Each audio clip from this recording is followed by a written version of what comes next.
ఇప్పుడు ఈ మాట ఎందుకు చెప్తున్నాడు? గడ్డి, పువ్వులు ఇవన్నీ అంటే, మీకు 7 వండర్స్ తెలుసా? 7 వండర్స్. అందులో ప్రపంచ 7 వింతలలో ఒక వింత వేలాడే ఉద్యానవనం. ఒక ఉద్యానవనం ఉంది, అది వేలాడుతుంది. అసలు దాన్ని చూస్తేనే ఆశ్చర్యం. అది ఎక్కడ ఉంటుంది తెలుసా? బబులోనులో. అందుకని ఆ పదాలు వాడుతున్నాడు. మీకు అర్థమవుతుందేమో లేదో. అంటే బబులోనీయులకి ఆ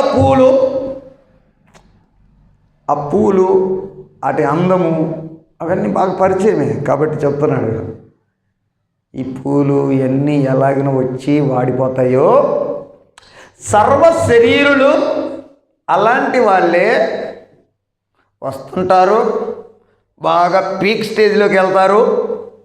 అక్కడి నుంచి మళ్ళా